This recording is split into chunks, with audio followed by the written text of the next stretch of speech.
Good morning, everybody. Welcome to First Center. Nice to see you all here. Those of you who are on your way, and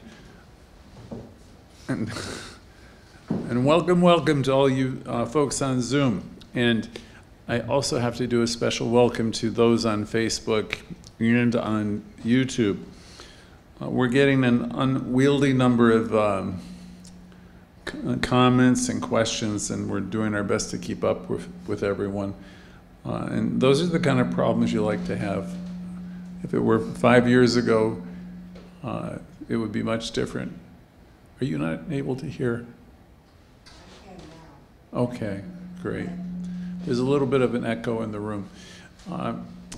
So welcome, however you find us, and if you're finding us throughout the week, I invite you to get a hold of the center, send us a message with your email or contact information, and we'll put you on our weekly electronic invitation, and that's filled with inspiration to some spiritual gems, and you'll also be able to keep track of us, and we'll send you a text or an email to invite you in. So anyway, good morning again. I can't remember the quote that's in the textbook, but it's "Welcome thee, stranger." Do you remember what the rest of it was, Judith?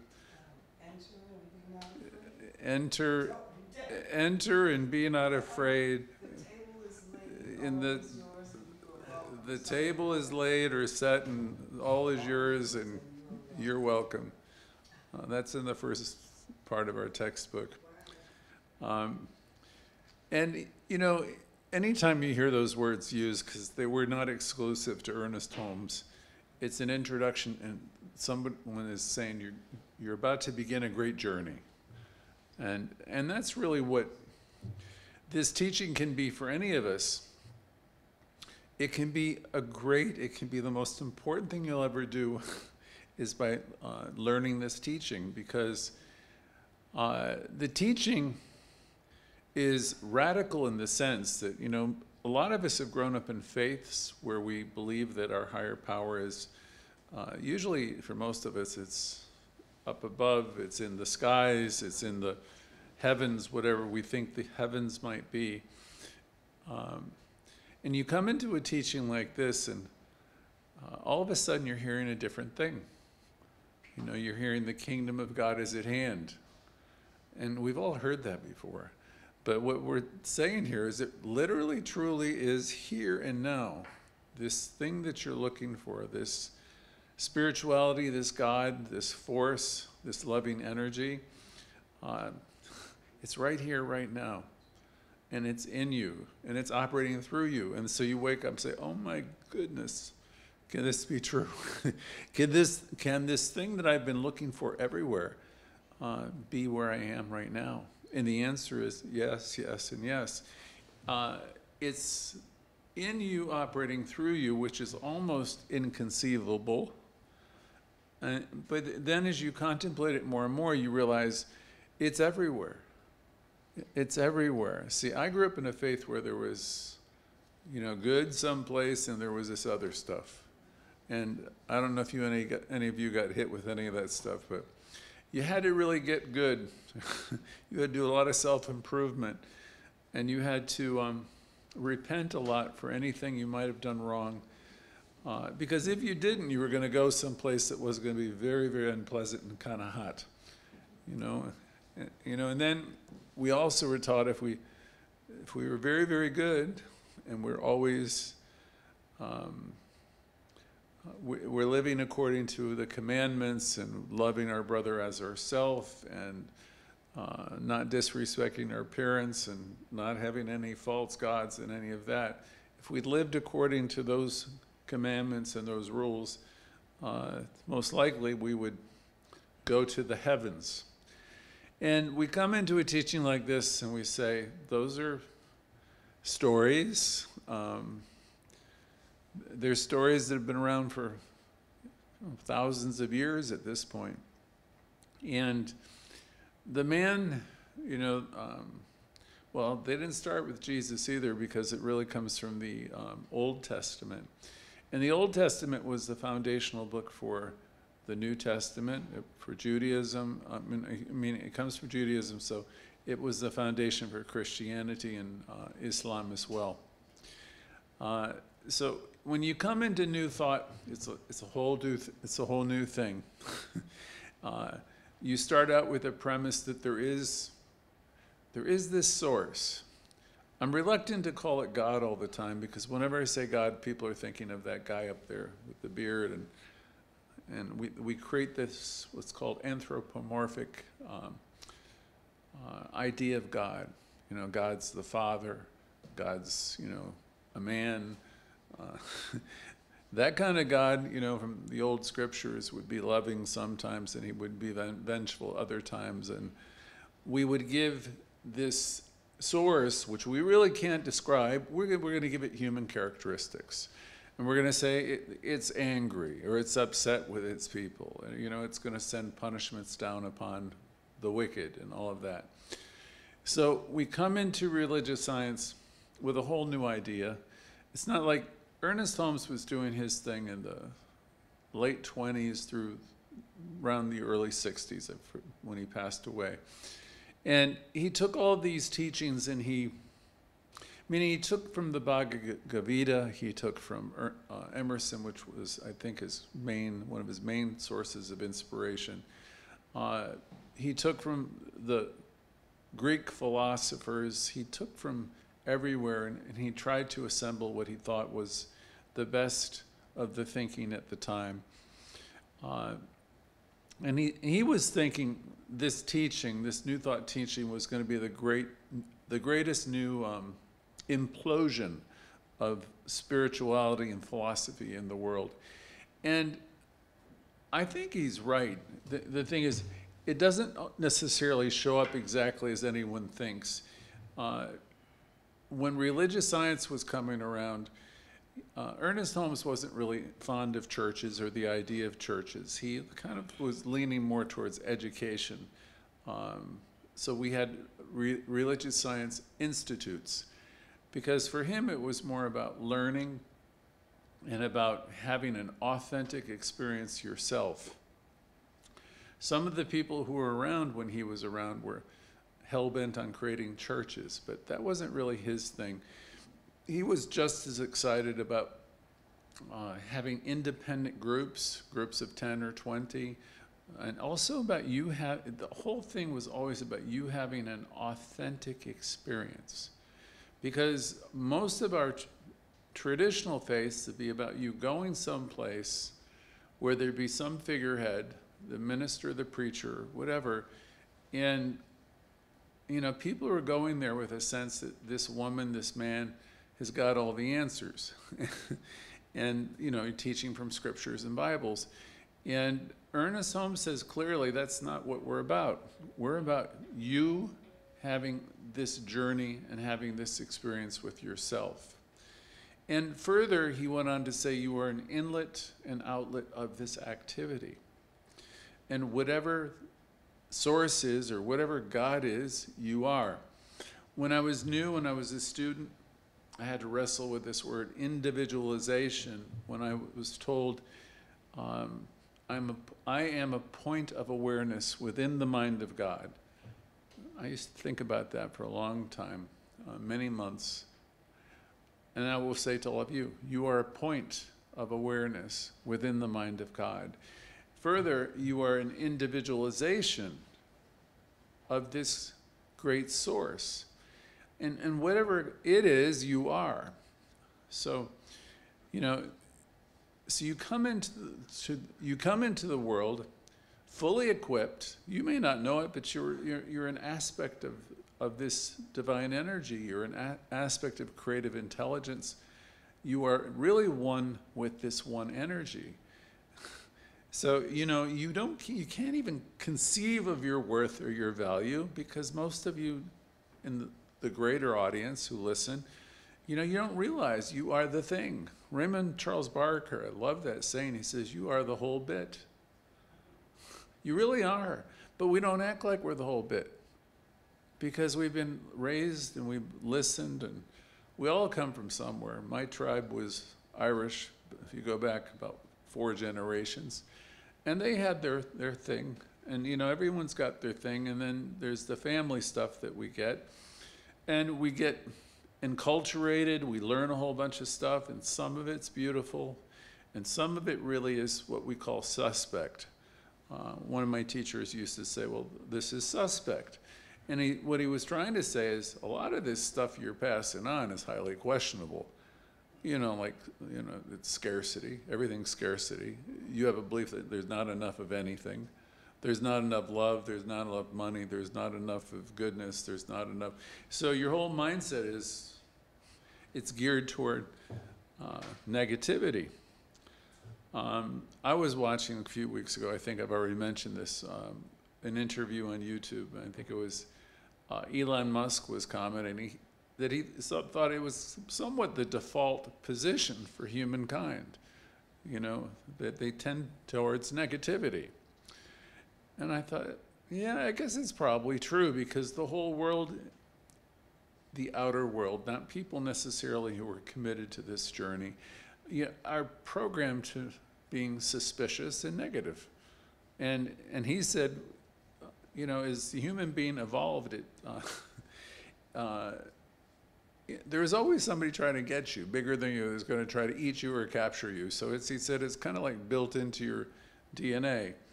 But we would suggest, and I've gotten this from yet another great spiritual leader, that we're living in a different time. So even if that's part of our human nature, a little bit to be like that, we're wanting to turn it around. We're wanting to go from being negative and fearful. It might have served us. That's the word that Kat is using in her book, the title of her book. It may have served us once, but it doesn't serve us to hold on to much of that type of thinking anymore. So we want to know that we're living in a safe world, and we want to know that all of life is really operating for us and not to us. So we come into this teaching, and the table is laid before us, as I was just reminded, and we're about to begin a big journey, a great journey. And the journey, which was told to me at least 25 years ago, it's a journey without a distance. See, I used to take the trips. I was young and I would get on a bus, or I would get on a plane. I'd go to hear the latest guru. Whatever the spiritual book was, or whatever the ceremony, however strange, I was there. Just, because I was seeking. Because I found the faiths of my youth, it was very difficult to relate to the idea that I was born in original sin. And, everything I was doing was potentially a sin. And, fortunately, I got some good messages from my parents, which, told me that you can do anything. And so I had parents that encouraged us to question, and I was questioning anyway. So when we're in this teaching every week, we're reminding you of how great you are, about the truth of who you are, which you are one with this one energy. It's always attempting to get your attention. And you might say, well, how does this energy get my attention? Since you're one with this power, even in your dreams or in your moments, your aha moments, something's trying to get your attention. I think it was Emerson who would suggest that spirit is actually wooing you. You're here, whether you want to accept it or realize it, you are here and you are evolving and you're growing. And for whatever number of years you're on planet Earth, you're learning a lot of lessons. And many of us struggle, and we really struggle.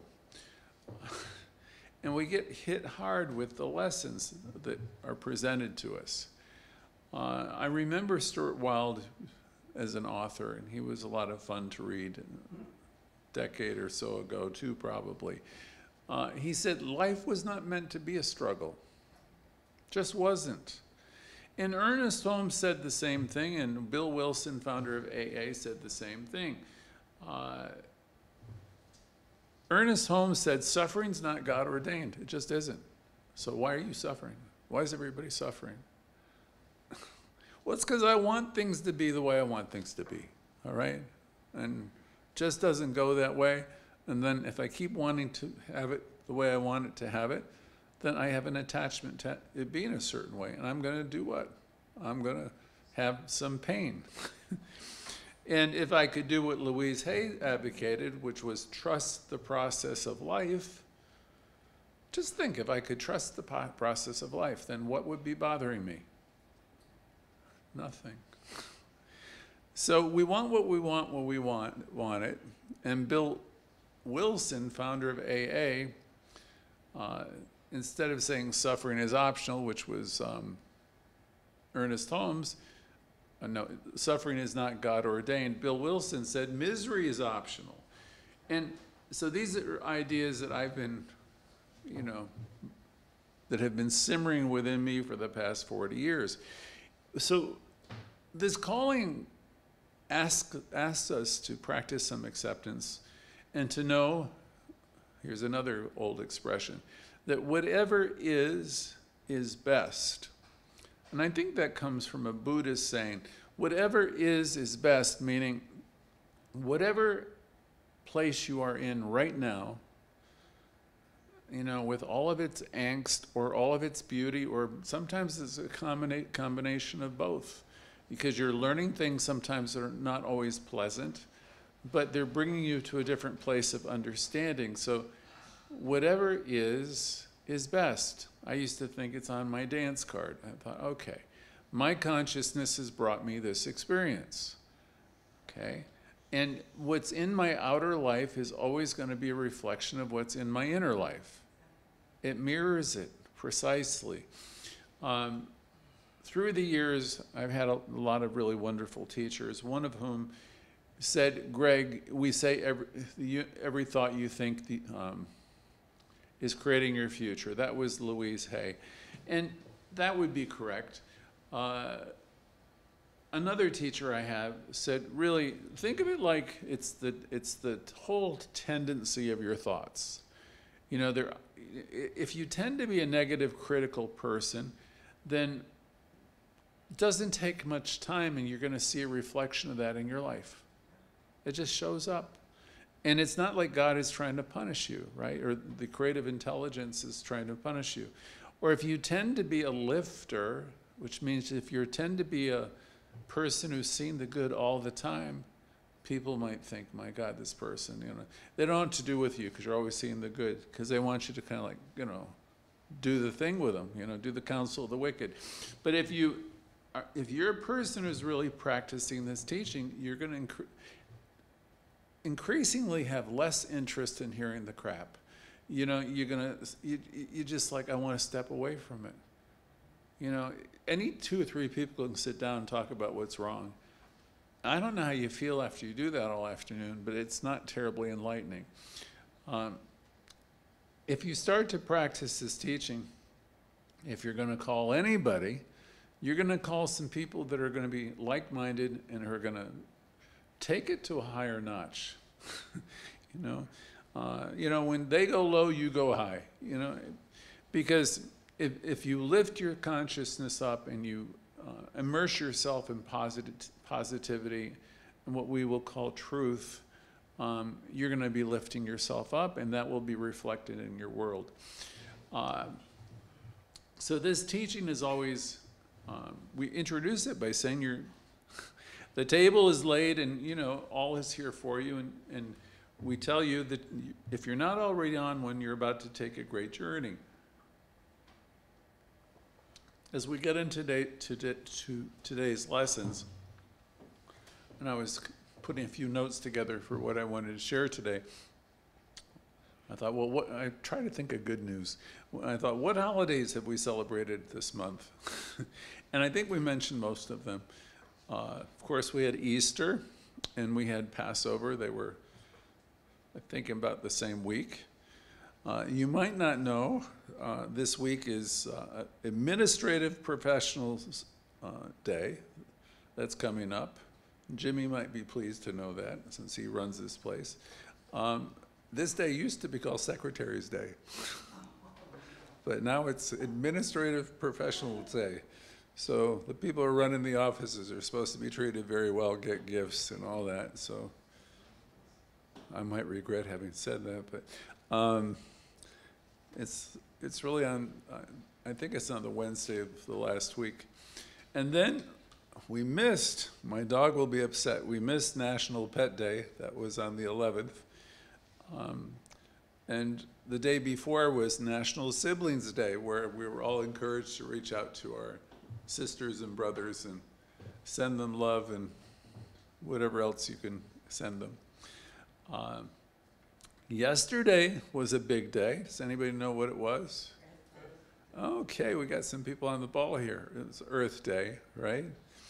And as I'm preparing talks, I usually wind up going down many winding trails. So I'm learning about Earth Day. And I could read you the whole history. It was very interesting, but I'm going to spare you. It was created by a Wisconsin senator. His name was Gaylord Nelson. And it was in 1970. And he had a really interesting story that you can read for yourself. I'm sure you can Google it. But when he had it, you know, the year when it started, and that's a lot of years ago now for some of you younger folks, back in 1970, over 20 million Americans took to the streets, the parks, auditoriums that were all over the country to demonstrate for a healthier environment. And they were from coast to coast cities. So it was really a big thing. It was the start of something really wonderful. That first Earth Day led to the creation of the United States EPA, which is the Environmental Protection Agency. And it was a time where the U.S. passed, you know, many of its environmental laws to protect the water, protect our natural resources. And so I went down this little bit of a rabbit hole reading about all the different countries and how they celebrate it. So you can see how one man with one idea and passion got this whole thing going where there's millions and millions of people celebrating this week. And I noted just a couple of them. I happened to catch a piece on the news somewhere. I don't know what channel it was. In Peru, there's a circle of people, you know, dancing and celebrating Earth Day. There were regular people. There were people in costume. There was shamans.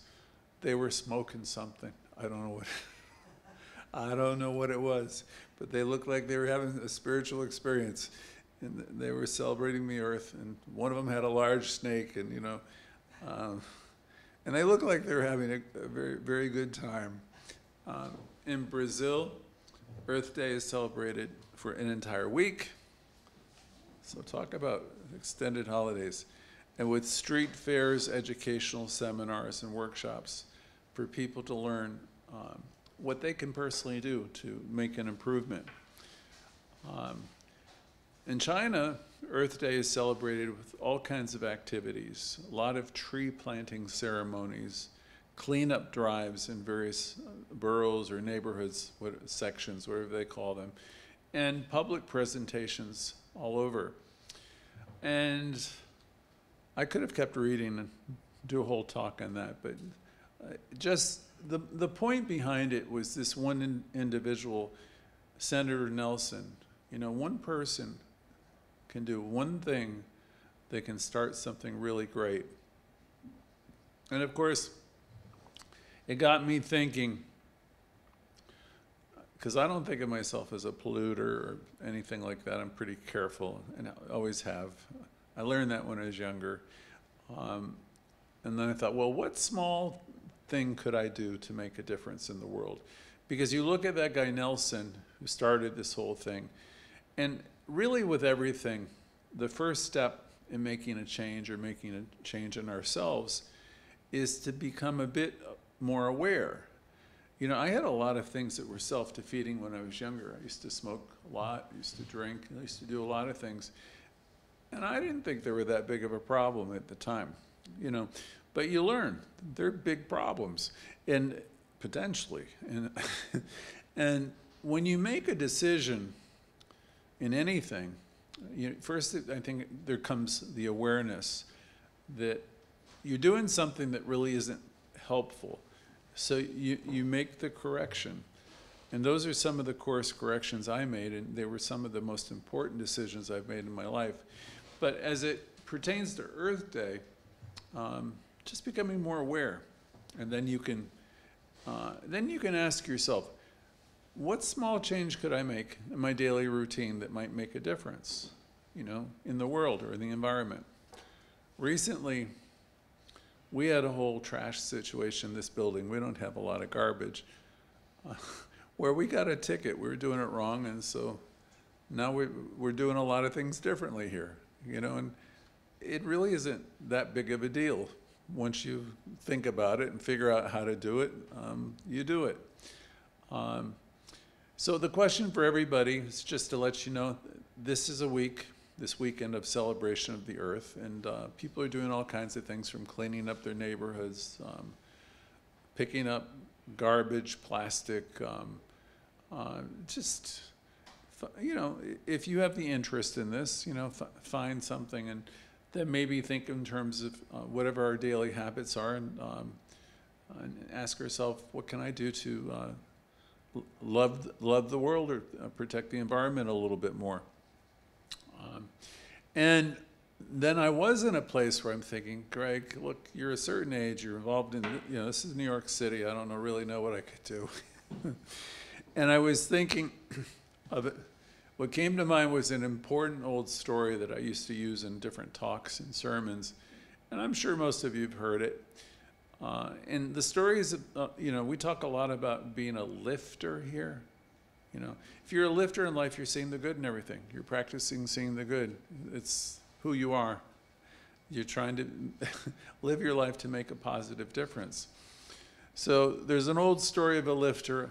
Maybe it will inspire you. I think most of you might have heard of it.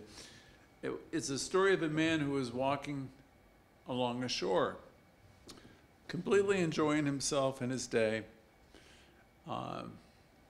And he didn't notice at first, but up ahead, there were a lot of debris on the beach. And as he walked closer, there were starfish washed up on the sand. And they were destined, of course, because they were beached, they were destined to die.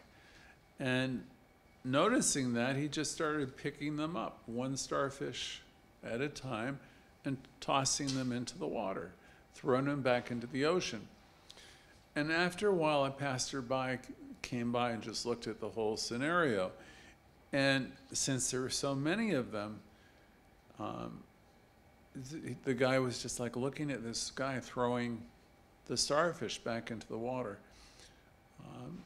And he said to the man throwing the starfish, he says, you can't do this. There are too many.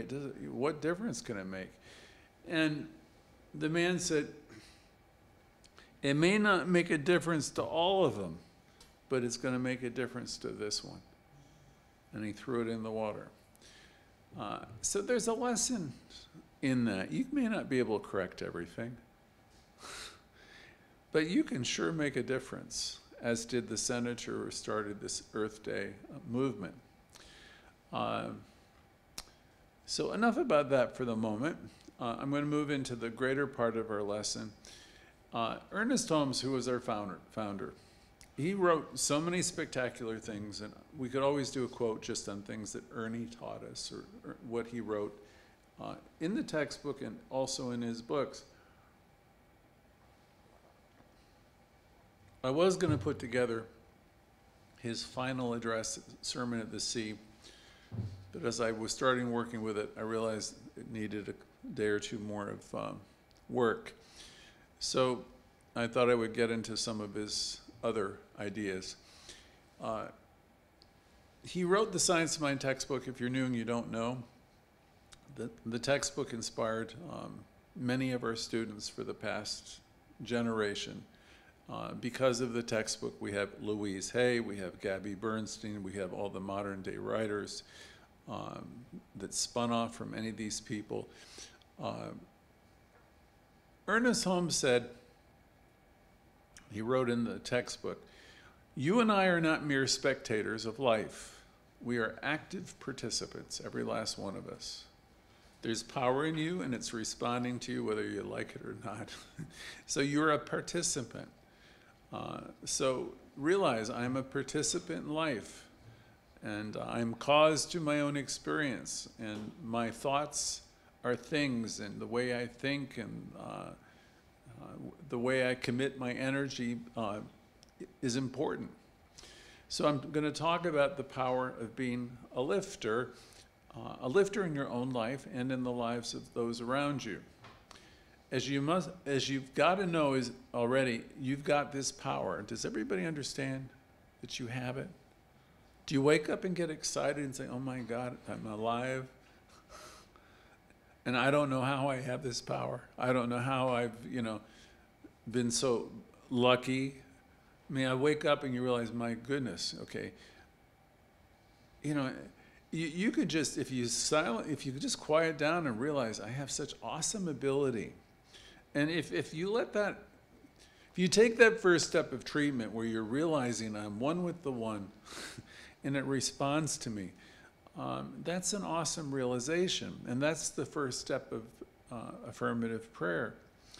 So I'm talking about the power, and with this power and this self-knowledge, you get to be the lifter. You get to be very generous because you know who you are. You're not limited. You don't have limited resources. If anything, you have inexhaustible resources. You have the ability to keep seeing things anew. You can become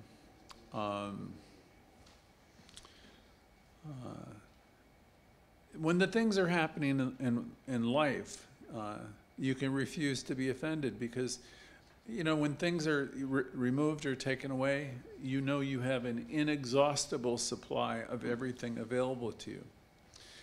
So the power is in you. You've got it. You're the whole bit.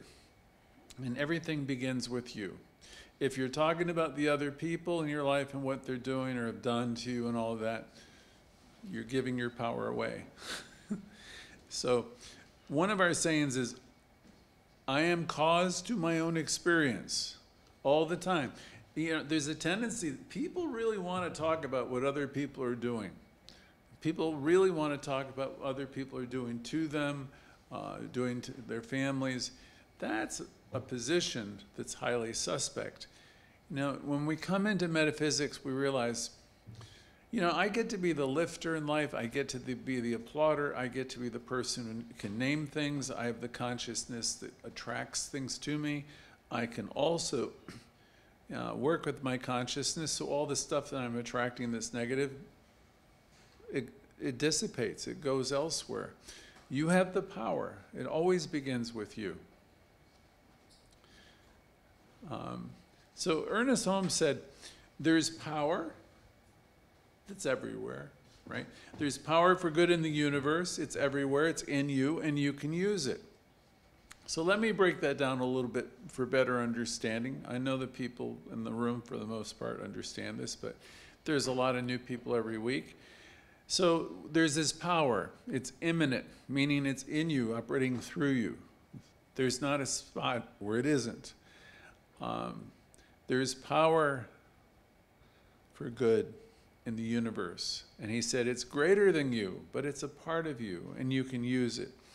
According to Ernest Holmes, the universe is a living entity. Okay, it's a living entity that's infused with a power that can be harnessed by you to bring about positive changes in your life. Again, the power is where? It's in you, and it can be used to bring about positive changes in your life. You first got to wake up and realize you have it. It's not going to do anything really for you unless you learn to work with it. He used to say there's an account downtown, inexhaustible supply, has your name on it. All that is really saying is whatever good that you want in your life, it's at hand. It's, you know, if you're not experiencing that good, it's simply because you're unaware of it. You don't know how to, you know, access it or receive the good. So our classes, our lessons are really about reminders of who you are and what you have available to you. So this power is not limited. It's equally available to every person, every country, every little town, whatever country you can imagine. Every person has power available to them. And you don't have to be looking to the heavens. You don't have to seek redemption in the sense of become better. You know, you have value. You are, you know, an individualization. There's never been another in the whole universe like you. You've come into this world fully equipped, and you have what it takes. The key to understanding how to access and use this power effectively, that's the key. We have to learn that it's here, and we want to learn how to use it effectively. Because a lot of us are using it destructively, because life is going to respond to our negativity too. That's the destructive use of this law, this power. One way to use your power more effectively is learn about affirmations. That's a great place to start. If you get involved in the teaching more and more, you'll want to learn affirmative prayer, or what we call affirmative prayer treatment. But a great place to start to turn that train of causation around. If I'm doing stinking thinking and I'm just programmed for negativity, if I'm programmed towards what's wrong and what's missing, and you know those folks where they can't find a way to just go through an afternoon without being in a negative conversation, I'm telling you, you know, it sounds innocent enough, but it's deadly. It's just really keeping you stuck. So what I started doing when I was much younger is I just started canceling. Whenever I found myself going there, I would say, cancel, cancel. I release the need to think this. This is not true. The old timers used to say, get behind me, Satan, and you know we don't believe in any devils. But the idea is wherever you find yourself going there towards the negative stuff, where we're being judgmental, critical, where we're using the word should all over the place, that means we're really beating up on ourselves and others. And we want to find a way to stop that. Because it's not going to create for you the life that you really want.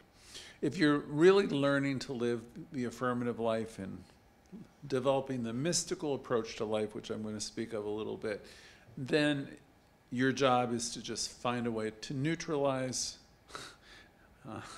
you know, listen to it, learn what you have to learn from it, but find your way to neutralize it and replace it. When we train ourselves to continually focus our thoughts on what we want, on positive outcomes, and start visualizing and sensing and feeling what that looks like. I used to be involved in sales when I was younger, and you know, I remember what the mind can see and believe, it'll achieve. So that means I've got to visualize it, I got to sense it, and I got to feel like I already have it. It's not like something I'm going to pray for that's going to happen down the road. Because if I keep on thinking, you know, one day this will happen, and one day that'll happen, that's really not the way. It's a far more powerful way is to envision what you would like to have happen in your life and say to yourself, I accept this now. And when you're doing your prayer process, I understand, I know, I intend to have this kind of life. I know there's healing, there's a divine pattern of health operating in me now. I know I'm prosperous, I know I'm good, I know I'm valuable. And everything you do, it's now. It's not about when I get better, get thinner, learn more. It's always now. When we train ourselves to continually focus on our thoughts on positive outcomes and start to see it and feel it and sense it is happening, the more you engage your senses and fully embody these ideas, you're just tapping directly into source, and it will respond. The old-time greats used to say, you know, we're creating, they said, we're creating molds, like a prototype on the subjective side of life. And what they're really saying is every time you have a clear thought that you embody, the universe starts to act on it. And you're going to bring it forth, unless you start to doubt yourself and say it can never happen, it won't work for me. So your word is your wand. You have power that's unbelievable, but you have to start believing in yourself.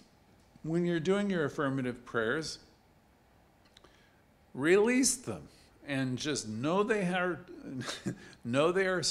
so, and just give them the time for them to manifest in your life, and they will be there. So we keep doing this work. We are lifters. We're independent thinkers. If you've got great dreams and you really are visualizing an improved life, a better life, a great life that's creative and interesting, and where you're learning to love yourself and extending that love to other people. If you got really some wonderful and big idea, you've been journaling, you've got a vision board. If you have something that's that precious that you're working on within yourself, don't share that with a bunch of people. Share it with the people that you absolutely know that are supporting you. Because I have had loads of big ideas in my life, and a number of them have taken place. I know, as I think back, had I shared that stuff with some people, I would have been told that this can't happen, you're too young, you don't have enough this, you don't have enough that. So be smart enough to understand when you're thinking great thoughts, and thoughts that are different, that not everyone's going to understand you, not everyone's going to understand you. That's why it's important to surround yourself with like-minded people who truly are supportive. Otherwise, what you're doing here when you're going into your inner self, what we call the secret place, is this is you interacting with Source. And you have this place within you. All of our meditations, will suggest you can go within to this place of knowing. Spirit within you is creative intelligence. You can ask everything and anything. I'll ask, when I'm stuck. But usually I know. Right now, generally it's an intuitive knowing if I'm off track. But if I'm troubled, I will ask myself, what's the most self-loving thing I can do about this? And I'm specific. And usually the answer is right there. And I don't always like the answer that's right there, because sometimes I want it to be something else. But that one question, it's really interesting, because you get the answer, and then you have to think, am I willing to do it? And that's another question. We have internal guidance, meaning you have direct access to Spirit. Like it or not, you have it. I used to say when I was younger, and so did all my classmates, oh, I don't know. And we had a really great teacher. He just wouldn't have us say, I don't know. Because he would always say, there is that which is within you that knows. So he wasn't letting us off the hook with that I don't know stuff. So we want to learn to draw that out. We don't want to play the role of, I don't know, I'm a victim of life, and poor me, and ain't it awful. Because if you keep doing that, I don't know, poor me, and ain't it awful, what do you think your life is going to look like? You're always kind of like deferring your good. You're deferring your good. So we posit, we maintain, there is that which is within you that knows. So if you begin to quiet your mind down, take the pause we talk about endlessly here, and be still and realize, okay, there's God, there's good, there's knowledge, there's wisdom inside of you, and it will speak to you. It will speak to you sometimes to the point, well, it's just too much. But be grateful, because that's really been called the best kept secret of the ages, because people are always looking for God in these fabulous cathedrals, and they're going and performing rituals and all kinds of things, and thinking they can become a better person or more holy. And the thing to understand is you are as holy can be. Don't think of other people as being more holy than you. Okay, you're divine and you're perfect, you're whole and you're beautiful. And you might say, but I've made a lot of mistakes. And then the truth of the matter is, any of those holy people that you might be thinking of are so holy made a lot of mistakes too. When Jesus walked the earth, he wasn't making himself the exception. He was trying to be the example. He said, these things that I do and greater you can do too. And he would say, the Father within, or the Spirit within doeth the work. So in Science of Mind, we say, we do our work in mind, which means we do our work in consciousness. We don't go out there and try to convert people. You don't ever see us doing that. We don't try to persuade people. We are not selling anything to anybody. We're not making people dependent upon any dogma. We're really always trying to say to people, you have this incredible, incredible ability and knowledge, this thing inside of you that can't even be properly described, that has no name. And the thing to know about it is it responds to you 24 hours a day. I have see, you get older, you have your old stories, but I'll tell you yet another time when I met a practitioner years ago. She said, Greg, you were the child of a lesser God. You're always thinking you were a sinner and you're praying and you were saying, God, if you do this for me, I'll never do that again.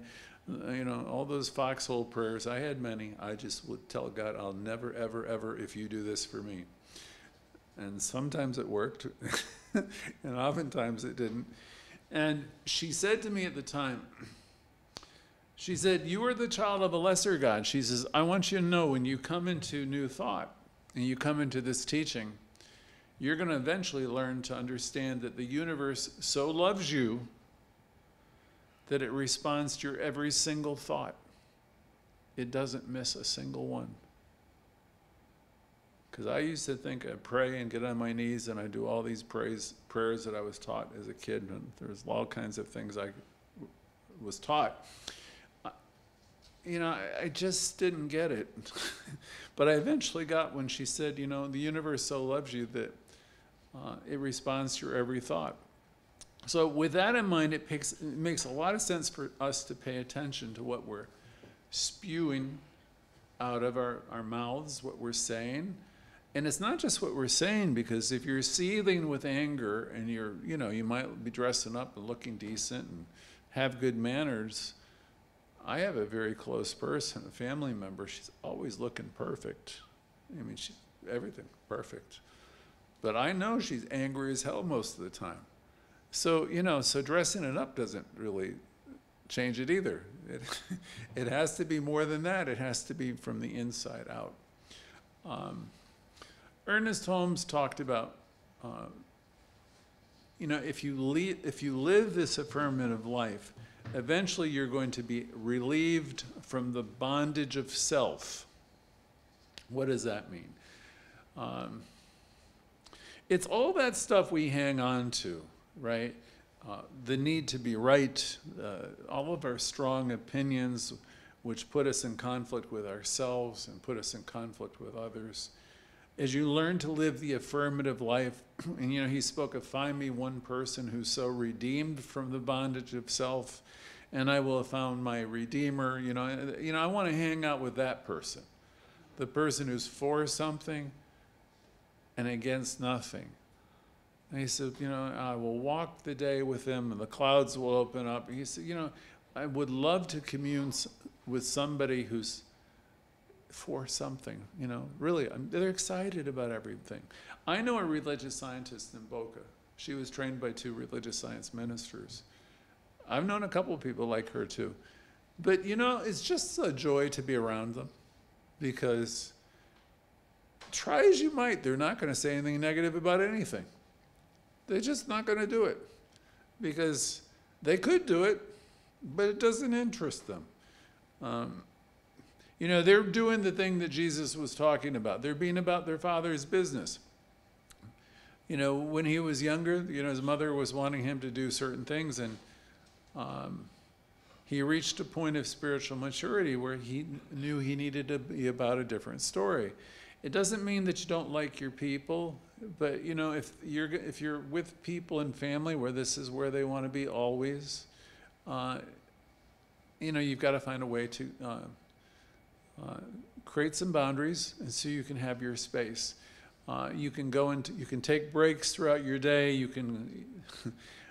I remember in early recovery, 1980, people would say, "Take a break, take a pause, go use the bathroom, take a short break, and regroup, recenter yourself, and know that all is well, and know that you're whole and complete." Because we get sidetracked all the time. Or I should say, I get sidetracked all the time. And of course, when we do, first thing to understand, we're in a lot of good company. We remember who we are every time we come together, and we forget. And during our day-to-day living, we remember that we are one with this one, and we have power, and we're beings of love and light, and then we forget. All of us are evolving toward light and evolving in love and understanding, and we're evolving in spirit. We're getting the clutter out of the way. We're learning to release fear. We're learning to release doubt and insecurity. And we're increasingly experiencing more and more of our true nature as we do the work. As we let go of our sins, and I'll use Alan Cohen's definition of sins. Alan Cohen defined sin in one of his writings as self-imposed nonsense. But we have a sense that I've done wrong. We've been programmed. So we want to get rid of all that guilt and the idea of all these sins, self-imposed nonsense, because those of you who are here, you know that you've always. You say, "But my God, I've made mistakes." And I'll say, yes, we've all made mistakes. But you are a human being born into a world, you're spiritual beings born into a world. And you're here to learn, and you're going to make mistakes while you're learning. And so, give yourself a break, and give everybody else a break also. Everyone's evolving. Some are really waking to the knowledge of self. It would be better if some are waking and realize that this God, this goddess, all that there is within them. A lot of you are starting to know and recognize what we call source in everything you look at. A word about mystics. I always say we're developing a mystical approach to life, which we are. Mystics perceive the world beyond the physical realm. Turn on the news this week. They have us thinking that the whole world is coming to an end, that there's a whole new regime that's encroaching on the West. It goes on and on and on. A mystic would perceive the world beyond what people are talking about in the physical realm. A mystic will sense and will know the interconnectedness of all things. A mystic is going to sense and know the perfection of life unfolding. They deeply intuit the divine essence that underlies everything. So these folks are not going to be terribly disturbed about what's flashing across the news stream, because they're truly going to get, what Louise was saying, that all is well. They're unflappable. You can't disturb them in the ways you can disturb most people. As we learn to practice this teaching, we're really leveling up our consciousness. The level of awareness that we have is greater, and we're very easily able to tap into that potential, the power that's within us. And then we can start to use it for constructive purposes. As we learn to practice that there's God here, there's source here, we do it in the moment. My book that'll be written one day will be called In This New Moment. Because in this new moment, what's possible? Everything. If you're going to go to the past, what's possible? Nothing. Everything that you're ever looking for is happening right here, right now. So we want to learn to see this. We don't want to be talking about what's going to happen in the world and what's going to happen when... I could give you all the doom and gloom things that they say are happening. I have no need to talk about it. What we're here to do is we're here to see the good in the moment, in the now, to know it exists in me and operating through me, and to know that it's the truth about every person who hears this call and all the people that will be listening. There will be hundreds this week. And I want you all to have that message. There is God here. There is good here, and this good is here in me, operating through me now. And that's true for everybody who listens. And once we know that, we start to access the power more and more and use it to create positive changes in our lives and then in the world. All of us can become what we call powerful demonstrators. You can heal your life, definitely, and you can change your circumstances. You have the power. This positive approach, that was Louise Hay's term, is often it's really the mystical approach, and this way of seeing allows us to recognize abundance and beauty in life, even when we're going through difficulties. Even when other people are going through really tough times, if you have this inner knowing, you'll be able to see good unfolding, even when it's not evident to other people. This type of seeing helps us transcend our limiting beliefs. It helps us move through negative thought patterns, which hold us back from all the good things that we have come to this planet to do and experience. As you learn to have this consciousness and you keep practicing it, you're going to become a natural lifter. You're going to say, hey, great job. You're going to really positively comment people and give some smiles and some thank yous. As you become a person who loves yourself more, you're going to release the need to be finding fault in other people. You're just going to know, hey, they're doing the best they can. It's not my business. They're evolving. So am I. You'll begin to hold yourself harmless, and you'll begin to let things go. You'll realize that you can always see peace instead of this nonsense you're talking about. If you find yourself in the middle of one of those conversations or that type of thinking, get up, walk out of the room, take a break, change the channel, do something, just stop it. As you're beginning to live this teaching more and more, you're going to intuit, and you're going to know that you've done the best you have been able to at any point in time. And you're really going to get, everyone has. And so when people are acting out, usually from the Course in Miracles, they would say it's a call for help, or it's a time for compassion on our part. We don't have the need to judge anyone as bad or right or wrong. When we learn to see life in a more expansive way, a more positive way, we become co-creators with the universe, and we allow it to bring our dreams and aspirations forward. And on the other hand, negative thinking, what we call stinking thinking, negative thinking will have a powerful impact on our lives also. When we focus on fear and doubt, all you're going to do is attract more negativity into your life. Gandhi said, the enemy of all enemies is fear. We think it's hate, but it's fear. We want to trust life.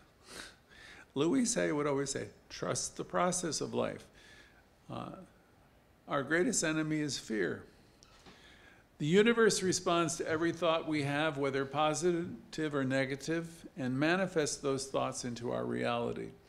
When someone has a consciousness of fear, worry, and negativity, they tend to attract more of that into their lives. This is because their thoughts and emotions are focused on the things they don't want to happen rather than what they do. For example, Chicken Little.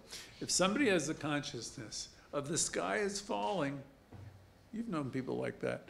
You talk about the good things and they're going to talk about the bad things. You're going to talk about the good things some more and they're going to talk about, if they have this mentality and they're obsessing on everything that could happen, worst case scenarios, what if this happens and They're just, even when good stuff is happening, they can't enjoy the goodness because they're focused on what's next and what's going to go wrong.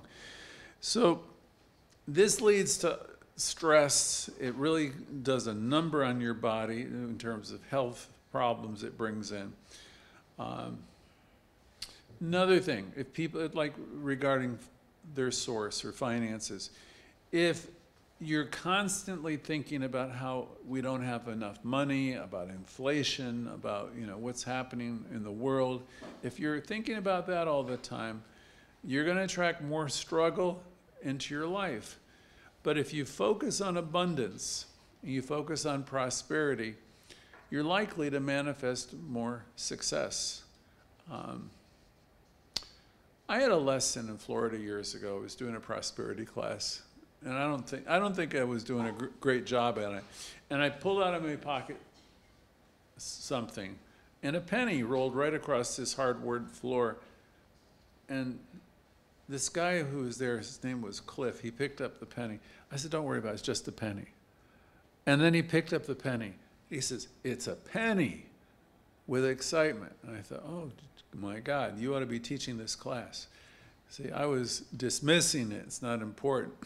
See, if you have that penny, that dollar, or that thing, this tangible thing, and you can be excited, it's something, and you're grateful for what you have. If you focus on abundance and prosperity, if you're giving it away, give it with, Raymond Charles Barker, in terms of supporting the church, always said, give your happy money, give the money you're happy to share, then it's a blessing to yourself. If you're kind of like begrudgingly, doing it, you don't really feel like you want to do it, don't give it. So if we want to be abundant, we focus on abundance and prosperity. We're happy to give, we're happy to share, reasonably what we can. That's a blessing, and it's like priming the pump so you can receive more. So going back to Holmes, the statement by Holmes, in terms of the power we have, emphasizes that we have the power to shape our reality through our thoughts and actions. By understanding and utilizing the power of the universe, we create a more positive and fulfilling life. I'm always loving what Raymond Charles Barker said when he said, "You, everybody on this call, are the whole bit." That's such a beautiful statement. And he's saying, you got it all. Life is responding to you. You have the best kept secret of all time right within you. No, you're sleeping on it, many of you. You're not utilizing it. Or you're utilizing it in such a way it's working against you. So wake up and know, my God, I have this power. I have this awesome, unbelievable, we'll call it an account, with everything good. And, it delivers for you. And you can't lose with this practice, with, as I said, the stuff we use. As you think of this universal presence, as you contemplate it and realize it is a presence that's in everything, everywhere, and that it responds to all of us, everyone. With that in mind, it really pays to think great thoughts, have great visions. Don't have small ones, because, if you know you have access to this kind of power, don't limit it by small thoughts. We all have access to the same source, and it's up to us to use it to lift ourselves up. And as we do, I promise you, you'll be lifting the people up around you. Being a lifter means finding ways to love ourselves more, to keep focusing on the good no matter what, to lift ourselves up always with nurturing and encouraging thoughts. And, as we do that, pay attention to the shoulds and the directives and the judgments, so you can be focused on seeing in the good in others also. And this means recognizing that every single person are expressions of this same source, this same divine, regardless of how they're showing up. And, and we're all evoluting along, trying to live our best lives. So as I wrap it up for today, let's remember that we have the power to be the lifters in our lives. You all have very special information. I don't know, I don't wonder sometimes how many people, when they listen, they really get. When you wake up, realize, my God, I'm alive and I have this ability, and I can create anything I want today. And if I keep doing this each day, I can change my whole life. And you might say, but I'm 68 or I'm 78. It doesn't make any difference. Wherever you are right now. A very close friend of mine used to say, the final chapter has not been written. So, and you might say, but I've been through a lot. And I'll say, oh, good.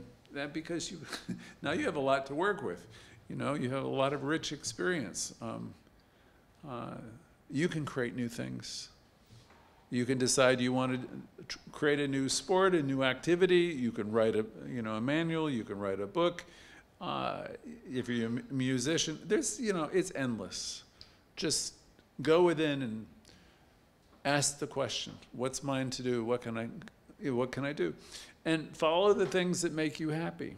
And before long, you're all going to be telling me you're working different jobs, or you've got new hobbies, or whatever you're doing, it's going to be wonderful. Practice, practice, practice, practice, always seeing the good. That's your practice. When you start finding yourself being critical, stop.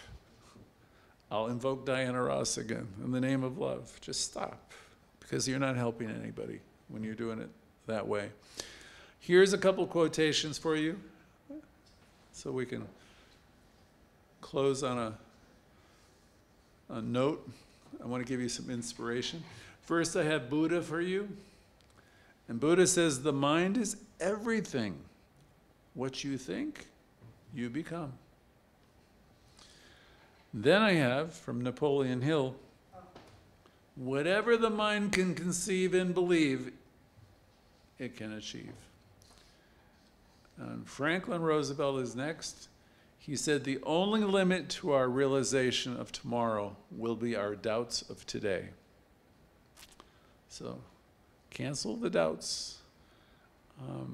And our Louise said, your thoughts create your reality. Teddy Roosevelt said, believe you can, and you're halfway there. From my much younger years, Zig Ziglar said, what you get by achieving your goals is not as important as what you become by achieving your goals. Couple more.